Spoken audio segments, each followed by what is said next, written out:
சொந்தங்களுக்கு அன்பு வணக்கம். இன்னைக்கு இந்த காணொலியில் நம்ம எந்த தலைப்பை பார்க்க போறோம் அப்படின்னா, நாம் தமிழர் கட்சியினுடைய ஆட்சி வரைவு 2016 உருவாக்கப்பட்டது. அதுல நம்ம முதல் 2 விடயங்களை பத்தி பேசணும். அதன் பிறகு தற்போது என்ன விடயங்கள் பேச போறோம்னா, இயற்கை வேளாண்மைன்ற ஒரு விஷயத்த சொல்றாங்க. ரசாயன வேளாண்மையை நாம் தமிழர் ஆட்சிக்கு வந்தா முற்றிலுமாக தடை செய்யும், அதற்கு பதிலாக இயற்கை வேளாண்மையை ஊக்குவிக்கும் அப்படின்றாங்க. தமிழகத்தில் நம்மளுடைய பரம்பரை நெல் வகைகளாக 1 லட்சம் வரை இருந்ததாக கல்வெட்டுகள் கூறுதான். நம்மளுடைய பரம்பரை நெல் வகைகள் எவ்வளவு இருக்கா? 1 லட்சம் நெல் வகைகள் இருந்திருக்கு. ஆனால் அதையெல்லாம் நம்ம விட்டுட்டோம். 10,000 ஆண்டுகளாக நாம் அரிசி உணவுகளை உட்கொண்டு வந்திருக்கிறோம். அவை அனைத்துமே நமக்கு நோய் தீர்க்கும், நோய் வராமல் தடுக்கும் நெல் வகைகளாகவே இருந்தது அப்படின்றாங்க. 10,000 ஆண்டு காலம், இப்போ இன்னைக்கு நேற்று இல்லை, 10,000 ஆண்டு காலமாக நம்ம நெல் வகைகளை உண்டு தான் வந்தோம். அதெல்லாம் நமக்கு எப்படி நம்மளுடைய நோயை வரவிடாமல் இருக்கக்கூடிய நோயை குணப்படுத்தக்கூடிய வகையில் தான் இருந்தது. ஆனால் இப்போ அந்த நெல் பயிர்களை தயாரிப்பதில் ரசாயனங்களை பயன்படுத்தியதால் அவை அனைத்தும் பசுமை புரட்சி என்ற பெயரில் காற்றில் பறக்க விடப்பட்டது என்பதை தான் நாம் தமிழர் கட்சி குறிப்பிடுகிறது. அதன் பிறகு என்ன சொல்கிறாங்கன்னா, பசுமை புரட்சி என்ற சுரண்டல் திட்டம் எப்போ வந்ததுன்னா, கடந்த 60 ஆண்டுகளில் நம்மளுடைய பரம்பரை நெல் வகைகளையும் வேளாண் முறைகளையும் சிறிது சிறிதாக அழித்து வருகிறது அப்படின்ற ஒரு விஷயத்தை தான் சொல்கிறாங்க. பூச்சிக்கொல்லி மருந்துகளின் உதவியோடு விளையக்கூடிய ஒட்டு வகை ஐஆர் நெல் வகைகள், இப்படிப்பட்ட விதைகளை கொடுத்து பரம்பரை விதைகளை அழித்து விட்டார்கள் அப்படின்றாங்க. 1 லட்சத்திற்கும் அதிகமான நெல் வகைகளை கொண்ட நம்மால் இப்போ இந்த பூச்சிக்கொல்லி மருந்துகளை பயன்படுத்தி வெளிநாடுகளிலிருந்து கொடுக்கக்கூடிய விதைகளை பயன்படுத்தி ஐஆர் நெல் வகைகள், ஒட்டு வகை நெல் வகைகள் இப்படின்னு ஒரு குறிப்பிட்ட நெல் வகைகளை மட்டுமே நம்ம பயன்படுத்தி உண்ணக்கூடிய ஒரு நிலைக்கு நாம் தள்ளப்பட்டு விட்டோம் என்ப ஒரு உண்மையான விஷயத்தை வெளிக்கொண்டு வந்திருக்கிறது. அதே போல என்ன சொல்றாங்கன்னா, நம்மளுடைய நெல் வகைகள் எல்லாம் குறைந்தது 3 அடிக்கு மேல்தான் இருந்தது அப்படின்ற ஒரு வார்த்தையை பதிவிடுறாங்க. அடி காட்டிற்கு, நடு மாட்டிற்கு, நுனி வீட்டிற்கு என்ற பழமொழியே இருக்கு அந்த காலத்துல.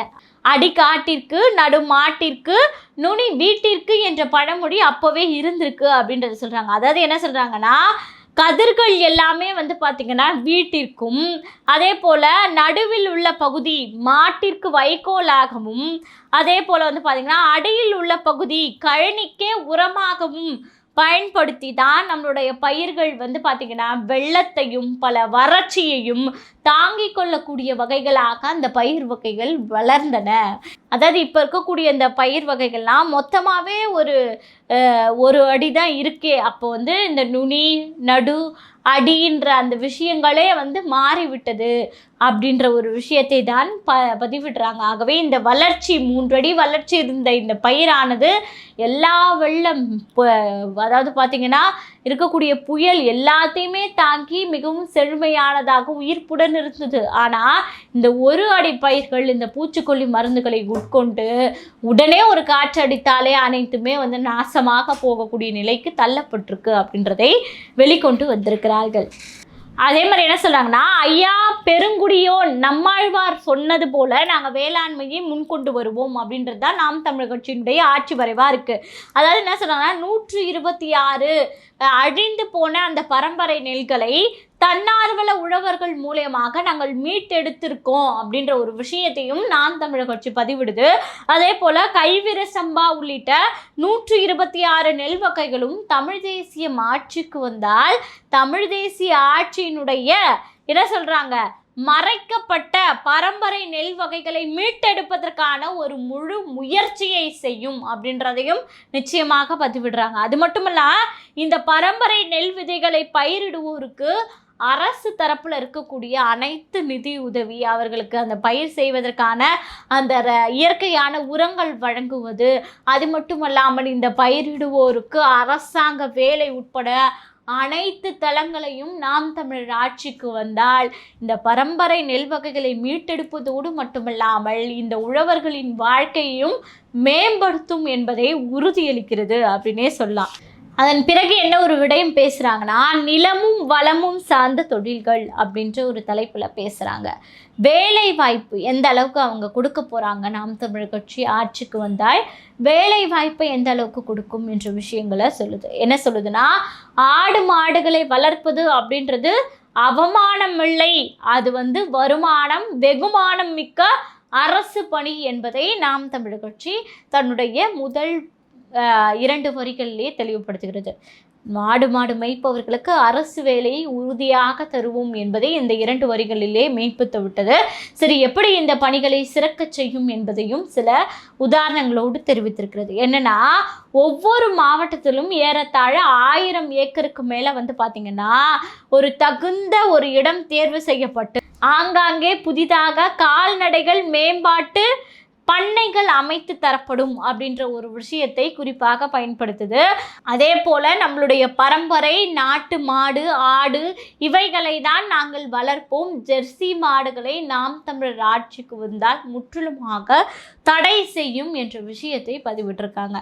சரி, அது என்னென்ன மாதிரியான மாடுகள் அப்படின்னா, காங்கேயம், கார்பார்க்கர், சிவப்பு சகி, சாக்கிவாள், உப்பலஞ்சேரி, புளியங்குளம், பட்டி மாடு, தேனி மலை மாடு, பர்கூர் மலை மாடு, சிந்தி, கீர், ஓங்கோல், மேலும் பல அப்படின்ற மாட்டுகளினுடைய வகைகளையும் இதில் குறிப்பிட்டிருக்காங்க. இத்தகைய நாட்டு மாடுகளை தான் நாங்கள் வளர்ப்போம், ஜெர்சி மாடுகளை முற்றிலும் தடை செய்வோம் என்பதை உறுதியாக சொல்லியிருக்காங்க. அதே போல் என்ன சொல்கிறாங்கன்னா, இந்த நாட்டு மாடுகளை கொண்டு உருவாக்கப்படும் அந்த மாடுகளின் மூலம் கிடைக்கக்கூடிய பாலை வைத்து பால் பொருட்கள், அதே போல் பார்த்திங்கன்னா நெய், வெண்ணெய், இனிப்பு வகைகள், அந்த பால் பவுடர், இது போன்ற விஷயங்களை ஆங்காங்கே இப்போ ஒரு 1000 ஏக்கரில் ஒரு தொழிற்சாலை அமைத்து ஒரு மாடுகள் வளர்க்கப்படுகிறது என்றால் அதன் பக்கத்திலேயே இந்த தொழிற்சாலைகளும் இந்த உணவுப் பொருட்களை உருவாக்கக்கூடிய தொழிற்சாலைகளும் உருவாக்கப்பட்டு அவை முதலில் நம்மளுடைய மக்களின் தேவைக்கு பயன்படுத்தப்பட்டு மீதம் இருக்கக்கூடிய அந்த பொருட்கள் வெளிநாடுகளுக்கும் பார்த்திங்கன்னா ஏற்றுமதி செய்யப்படும் என்பதை நாம் தமிழர் கட்சியினுடைய ஆட்சி வரைவு எடுத்துரைக்கிறது. அதே போல் இயற்கை உரம்னு ஒரு விஷயத்தை அவர்கள் பயன்படுத்தினாங்கள்ல, அது எப்படி சாத்தியமாகும்? ஏன்னா அதை சாத்தியப்படுத்த முடியலன்னு தானே இங்கே இருக்கக்கூடிய திராவிட கட்சிகள் செயற்கை உரங்களை வாங்கி விற்கிறார்கள் வெளிநாடுகள்லேருந்து. இவங்க எப்படி இயற்கை உரத்தை சாத்தியப்படுத்துவார்கள்னா, அவங்க அதுக்கு ஒரு வார்த்தை சொல்கிறாங்க, கால்நடை மேலாண்மை பண்ணைகளுக்கு அருகிலேயே இந்த ஆட்டுப்புழுக்கை, அதன் பிறகு அந்த மாட்டுச்சாணி, இதையெல்லாம் சேமிக்கக்கூடிய இந்த ஆடு மாடுகளின் சிறுநீர் கழிவுகள், இதையெல்லாம் சேமிக்கக்கூடிய கிடங்குகள் அமைக்கப்பட்டு அதில் பஞ்சகவ்வியம், அமிர்த கரைசல், மண்புழு உரங்கள், அரக்கு உள்ளிட்ட ஏராளமான இயற்கை உரங்கள் தயாரிக்கும் தொழிற்சாலைகளையும் நாங்கள் அமைப்போம் அப்படின்னு சொல்கிறாங்க. இப்போது அதாவது இயற்கை உரங்கள் எப்படி பாசிபிள்னு உங்களுக்கு புரிஞ்சிச்சா? அதன் அருகிலேயே இருக்கக்கூடிய மாடுகளினுடைய அந்த கழிவுகள், ஆடுகளினுடைய கழிவுகள், சிறுநீரெல்லாம் தேக்கு வச்சு அதன் மூலியமாக எப்படி இயற்கை உரங்களை தயாரிக்க முடியுமோ அவையெல்லாம் தயாரிப்போம் அப்படின்றாங்க. இன்னொரு விஷயம், இயற்கை உரங்கள்ன்ற டாப்பிக்கில் என்ன சொல்கிறாங்கன்னா, அரக்கு அப்படின்னு இருக்குல்ல, அரக்குன்ற அந்த நாட்டு மாட்டினுடைய சிறுநீரை கொதிக்க வைத்து அதை ஆவியாக்கி மீண்டும் குளிரூட்டி பெறப்படும் ஒரு அரிய வகை மருந்து தான் பார்த்திங்கன்னா இந்த அரக்கு அப்படின்னு சொல்லக்கூடிய மருந்து. இது புற்றுநோய் உட்பட 400க்கும் மேற்பட்ட நோய்களை தீர்க்கக்கூடிய ஒரு அருமருந்து அப்படின்னு சொல்கிறாங்க. அது மட்டும் இல்லாமல் இது மூலியமாக சோப்பு செய்யலாம், ஷாம்பு செய்யலாம், அதே போல் பார்த்திங்கன்னா பர்பஸை செய்யலாம், இப்படி நறுமண பொருட்கள் எல்லாம் உருவாக்கலாம் அப்படின்றாங்க. இவற்றில் தனி கவனம் செலுத்தி இதை நம்ம தயாரித்து சோப்பு, இந்த பர்பஸை, இந்த ஷாம்பு இதெல்லாம் தயாரித்து நம்மளுடைய பயன்பாட்டிற்கு வைத்துக்கொண்டு மீதம் உள்ளதை வெளிநாடுகளுக்கும் ஏற்றுமதி செய்வோம் அப்படின்னு சொல்கிறாங்க. இந்த தொழிற்சாலைகள் தயாரிக்கப்படும் இயற்கை உரங்கள் இருக்கு இல்லையா, இந்த தொழிற்சாலைகள் மூலமாக தயாரிக்கக்கூடிய இந்த இயற்கை உரங்களை ஆங்காங்கே இருக்கக்கூடிய இந்த அனைத்து மாவட்டங்களிலுமே இருக்கக்கூடிய இந்த மாட்டு பண்ணைகளுக்கு அனுப்பி அங்கே இருக்கக்கூடிய வேளாண்மைலாம் இருக்கு இல்லையா, அந்த வேளாண்மை தொழில் செய்பவர்களுக்கு இந்த இயற்கை உரங்கள் சிற்றூர் வரை சென்று செல்லக்கூடிய வகையில் அவர்கள் ஏற்பாடு செய்து இந்த தமிழ்நாடு முழுக்க இருக்கக்கூடிய அனைத்து விவசாயிகளுக்கும் இந்த இயற்கை உரத்தை கொண்டு போய் சேர்த்து நம்முடைய பயிர் வகைகளை செழிப்பாக வளர வைப்போம் அப்படின்ற ஒரு முனைப்பான விஷயத்தை நாம் தமிழர் கட்சி இப்படிதான் இந்த கட்சி இதை சாத்தியமாக்க போகிறது என்ற ஆட்சி வரைவில் தெளிவாக குறிப்பிட்டிருக்கிறது அப்படின்னே சொல்லலாம். அதே போல் இப்போ நம்ம வந்து பார்த்தோன்னா மாடு பண்ணை எப்படி அமைச்சு அதற்கான பொருட்களை எப்படி தயாரிப்பாங்கன்னு பார்த்தீங்க. அதே போல் வந்து காய்கறி இதுக்கான ஒரு பண்ணைகளையும் அமைப்பதற்கு எப்படி அப்படின்றத ஆட்சி வரைவிட குறிப்பிட்டிருக்காங்க. உதாரணமாக ஒரு 5000 ஏக்கரில் ஒரு தக்காளி வந்து பயிரிடுறாங்கன்னு வச்சுக்கோங்களேன். அந்த இடத்துல ஒரு தொழிற்சாலை அமைத்து பண்ணை அமைக்கிறாங்க அப்படின்னா அதன் மூலியமாக இருக்கக்கூடிய தற்காலிக உற்பத்தி செய்யக்கூடியதை இருக்கக்கூடிய மக்களுக்கு நம்முடைய மக்களுக்கு பயன்பாட்டுக்கு போக அதை வெளிநாடுகளுக்கு ஏற்றுமதியும் செய்வாங்க. அது மட்டும் அல்லாமல் அந்த தக்காளியை பதப்படுத்தி அதன் மூலயமாக தக்காளி பொடியோ அல்லது தக்காளி சாஸ் அந்த மாதிரியான விஷயங்களையும் பயன்படுத்தி அதையும் வந்து விற்பனையாக மாற்றுவாங்க. அப்படி இல்லைன்னா அதையும் நம்மளுடைய விற்பனைக்கு போக நம்மளுடைய தேவைக்கு போக அயல் நாடுகளுக்கு ஏற்றுமதியும் செய்யக்கூடிய வகையில் இதை உருவாக்க இருக்கிறார்கள். அதே போல தான் இந்த மிளகாய் இப்படின்னு பல காய்கறிகள் எல்லாத்தையுமே ஆங்காங்கே அனைத்து மாவட்டங்களிலும் ஒவ்வொரு மாவட்டத்திலும் ஒவ்வொரு உற்பத்தி நிலையம் விற்பனை நிலையம் எல்லாமே ஏற்படுத்தி இப்போ இங்கே 5000 ஏக்கருக்கு இந்த இடத்துல தக்காளி பண்ணைன்னா அடுத்த மாவட்டத்தில் வேற ஒரு மிளகாய் பண்ணை அமைத்து அதன் மூலியமாக என்ன தயாரிக்கப்படும் அப்படின்ற மாதிரி ஒவ்வொரு மாவட்டத்திற்கும் ஒவ்வொரு வகையான காய்கறியோ அல்லது இந்த மாதிரியான உபயோகப்படக்கூடிய பழங்களோ இந்த மாதிரி விளைவித்து அதன் மூலயமாக ஏதாவது பொருட்கள் தயாரிக்க முடிந்தால் அதை தயாரித்து அதை நம்மளுடைய பயன்பாட்டிற்கும் பயன்படுத்தி கொண்டு மீதத்தை அயல்நாடுகளுக்கு நாங்கள் கொண்டு செல்வோம் விற்பனைக்கு அப்படின்ற ஒரு திடமான ஒரு ஸ்டேட்மெண்ட்டை தான் நாம் தமிழர் கட்சி எடுத்துரைக்கிறது.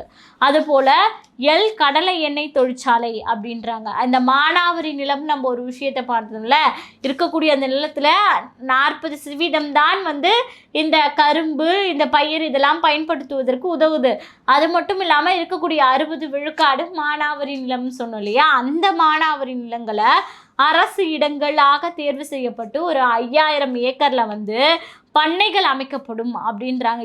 பண்ணைகள் அமைத்து அந்த எல்லை உற்பத்தி செய்யக்கூடிய பண்ணைகளை அமைத்து அதே போன்று வேர்க்கடலை பண்ணைகளும் ஏற்படுத்தப்படும். அதே போல் அருகிலேயே தூய நல்லெண்ணெய் கடலெண்ணெய் பிரித்தெடுக்கும் ஆலைகளும் உருவாக்கப்படும் அப்படின்றாங்க. இந்த மானாவாரி நிலங்களில் ஒரு 5000 ஏக்கர் செலக்ட் பண்ணிவிட்டு அங்கவே ஒரு தொழிற்சாலை இங்கே வந்து பயிரிடப்பட்ட அந்த எள்ளெல்லாம் எடுத்து அந்த தொழிற்சாலையின் மூலமாக நல்லெண்ணெய் கடலை எண்ணெய் அந்த மாதிரி ஒவ்வொரு பயிர்களுக்கு ஏற்ற போல் எண்ணெய்கள் உருவாக்கப்பட்டு அதுவும் வந்து விற்பனைக்கு கொண்டு வரப்படும் அப்படின்ற ஒரு விஷயத்தை சொல்கிறார்கள்.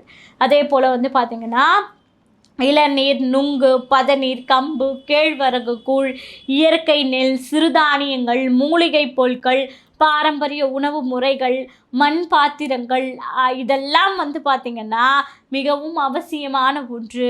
ஆகவே எது நோயற்ற வாழ்வு என்பதை நம்ம தான் உணர்ந்து அதற்கேற்றவாறு ஆண்டுதோறும் தமிழ் தேசிய உணவு திருவிழா என்ற ஒன்றை நாங்கள் நடத்துவோம் அப்படின்னு சொல்கிறாங்க. இப்படி இயற்கை சார்ந்த வேளாண்மை வழியில் இயற்கை வேளாண்மையை நாங்கள் இங்கே உருவாக்கி மக்களிடையே அதை பயன்படுத்த வைத்து இதெல்லாம் வந்து பார்த்திங்கன்னா நாங்கள் பாரம்பரிய தமிழ் தேசிய இயற்கை உணவு திருவிழா என்ற ஒன்றை நாங்கள் நடத்துவோம் அப்படின்னு சொல்கிறாங்க. அப்போ இங்கே இருக்கக்கூடிய படித்தவர்களுக்கு பண்ணைகளை நிர்வகிக்கக்கூடிய நிர்வாகத்தன்மையுடைய பொறுப்பான வேலைகள், படிக்காதவர்களுக்கு அந்த பண்ணையை இருக்கக்கூடிய பயிரிடுவது அதை வந்து அந்த உரம் போடுவது அந்த உரத்தை தயாரிப்பது அப்படின்னு போன்ற வேலைகள் அப்படின்னு கிட்டத்தட்ட 25,000க்கும் அதிகமானோருக்கு ஒரு பண்ணையில் வந்து வேலை கிடைக்கும் இந்த மாதிரி இருந்தால் இளைய தலைமுறைக்கு அப்படின்ற ஒரு முக்கியமான ஒரு குறிக்கோளை வைத்து தான் இந்த நாம் தமிழர் கட்சி தன்னுடைய ஆட்சி வரைவில் பதிவிட்டிருக்காங்க அப்படின்றது தான் ஒரு முக்கியமான விஷயம். எப்படி இதெல்லாம் சாத்தியம் அப்படின்னு கேட்கக்கூடியவர்களுக்கு இந்த புத்தகத்தில் சொல்லக்கூடிய இந்த விடயங்கள் தான் சாத்தியமாக்கப்படும் ஆட்சி அமைத்தால் நாம் தமிழர் கட்சி என்பது இதன் மூலியமாக நமக்கு தெளிவாக தெரியும் அப்படின்றதும் தெரியும். அதே போல் பழத்தொழிற்சாலையும் அப்படித்தான். பழங்களை விளைவித்து அதன் மூலியமாக பழக்கூழ் தயாரிப்பது இது போன்ற இது உடனடியாக அருகிலேயே தொழிற்சாலை அமைத்து அதையும் உபயோகப்படுத்தி தேவை போக மீதி வெளிநாடுகளுக்கு ஏற்றுமதி செய்யும் அப்படின்றது தான் இதன் மூலமாக தெரிகிறது. அதாவது இதுதான் அந்த படிப்பு. அப்போ இதில் என்ன சொல்கிறாங்கன்னா, இப்போ இங்கே இருக்கக்கூடிய இளைஞர்கள்னா வேலை இல்லை, வேலையில்லா திண்டாட்டம் அப்படின்ற நிலைமை மாறி இங்கேருந்து வெளிநாட்டுக்கு போய் வேலை செய்யணும் அப்படின்றதெல்லாம் கைவிட்டுட்டு இங்கேயே நம்முடைய தொழிற்சாலைகளிலே வேலை செய்து படித்தவர்கள் ஒரு அரசாங்க வேலையிலும் படிக்காதவர்கள் மற்றொரு அரசாங்க வேலையிலும் இருந்து நம்முடைய வளத்தை பெருக்கி நாமே நம்முடைய தமிழ்நாட்டில் முன்னேறலாம். அடுத்தவர்கள் உதவி நமக்கு தேவையில்லை என்பதை தான் நாம் தமிழர் கட்சியினுடைய இந்த ஆட்சி வரைவு நமக்கு எடுத்துரைக்குது அப்படின்லாம். அதே போல் பல கோடி பனை மரத்திட்டத்தையும் நாங்கள் அமல்படுத்துவோம் அப்படின்றாங்க. தமிழ் தேசிய ஆட்சி மலர்ந்தால் நாங்கள் தமிழகத்தின் தேசிய மரமாக இந்த பனை மரத்தை அறிவிப்போம் அப்படின்னு சொல்கிறாங்க. இதுலேருந்து வருடத்திற்கு பார்த்திங்கன்னா 180 லிட்டர் பதநீர் கொடுக்கிறது. இந்த ஒரு பனை மரம் மட்டும் ஒரு வருடத்திற்கு 180 லிட்டர் பதநீர் கொடுக்கிறது. 25 கிலோ பனை வெல்லம் கொடுக்கிறது.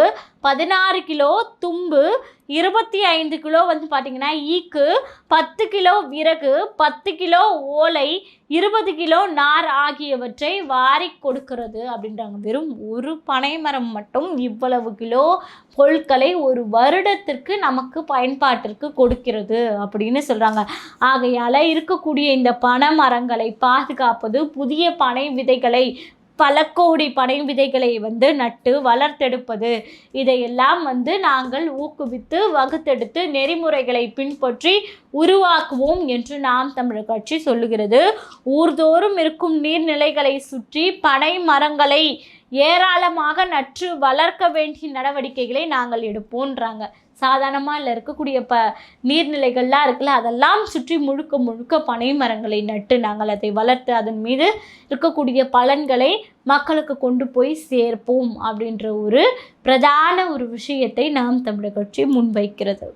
அதே போல் என்ன சொல்கிறாங்கன்னா, தமிழ் தேசிய மதுபானம் அப்படின்ற ஒரு வார்த்தையும் சொல்கிறாங்க. அதாவது சில பேர் மது பிரியர்களாக இருப்பாங்க, அவங்களால குடியில்லாமல் இருக்க முடியாது. அவர்களுக்கு இயற்கை வழியில் எந்த ஒரு நோயோ எந்த ஒரு பின் விளைவுகளோ கொடுக்கக்கூடிய வகையில் இல்லாத ஒரு மதுபானத்தையும் நாம் தமிழர் கட்சி ஆட்சிக்கு வந்தால் உருவாக்கி கொடுப்போம் அப்படின்னு சொல்கிறாங்க. என்னென்னா, பனங்கள் மற்றும் தென்னங்கள் ஆகியவற்றை பனம்பால் தென்னம்பால் என்ற பெயரில் தமிழ் தேசிய மதுபானங்களாக நாங்கள் அறிவிப்போம் அப்படின்னு சொல்கிறாங்க. அதாவது இயற்கை முறையில் இறக்கப்பட்ட இந்த உணவை பார்த்திங்கன்னா மக்களுக்கு நாங்கள் ஒரு மதுபானமாக தமிழ் தேசிய மதுபானமாக அறிவித்து அதை நாங்கள் அவர்களுக்கு வழங்குவோம் அப்படின்றாங்க. என்ன சொல்கிறாங்கன்னா, இதனால் உடலுக்கு எந்த தீங்குமே ஏற்படாதுன்றதை சொல்கிறாங்க. என்றாலும் ஊருக்கு வெளியே 3 கிலோமீட்டர் தூரத்தில் தான் இந்த பனம்பால் தென்னம்பால் கடைகள் வைக்கப்படும். இதால் மக்களுக்கு எந்த பிரச்சனையும் வராது. இருந்தாலும் ஊர்லேருந்து தள்ளி புறத்தில் ஊரினுடைய ஒரு வெளிப்புறத்தில் 3 கிலோமீட்டர் தள்ளி தான் இந்த பனம்பால் தென்னம்பால் விற்கும் இந்த கடைகளும் அமைக்கப்படும் அப்படின்னு சொல்கிறாங்க. அது மட்டும் இல்லாமல் நீர்வளத்தை கொள்ளையடிக்கும், மனித குலத்திற்கு கேட்டை ஏற்படுத்தும் செயற்கையான சீமை மதுபான வகைகள் அனைத்தும் தடை செய்யப்படும் சொல்கிறாங்க. அதாவது இந்த ஆல்கஹால், இந்த ரசாயன பொருட்களை வைத்து தயாரிக்கக்கூடிய இந்த ஆல்கஹாலை நாங்கள் முற்றிலுமாக தடை செய்வோம் அப்படின்ற ஒரு பிரதான விஷயத்தை முன்வைக்கிறது. இதனால் நீங்கள் யோசிச்சு பாருங்கள், பல குடும்பங்கள் 100 குடும்பம் நம்ம எடுத்துக்கிட்டோம்னா அதில் 90 விழுக்காடு குடும்பங்கள் இந்த சீமை மதுபானங்கள், அயல்நாட்டு மதுபானங்கள், இந்த ரசாயன மதுபானங்களின் மூலயமாக தங்களுடைய குடும்பத்தை தங்களுடைய பொருளாதாரத்தை இழந்து வாழ்வாதார ரீதியாகவே அவர்கள் பாதிக்கப்பட்டு உடல்நல ரீதியாகவும் பாதிக்கப்பட்டு இன்னைக்கு நிற்கதியற்றவர்களாக நிற்கிறாங்க. ஆனால் அதையெல்லாம் மீட்டெடுத்து நாங்கள் இயற்கை மதுபானத்தை உங்களுக்கு கொடுக்கிறோம் என்று நாம் தமிழர் ஆட்சியினுடைய வரைவு மிக தெளிவாக எடுத்துரைக்கிறது அப்படின்னே சொல்லலாம். இந்த நாம் தமிழர் கட்சியினுடைய ஆட்சி வரைவு 2016 கூறப்படப்பட்டிருக்கு அப்படின்னே சொல்லலாம். இதே போல மற்ற சில விடயங்கள் பற்றி அடுத்த காணொளியில் காணலாம். நன்றி, வணக்கம்.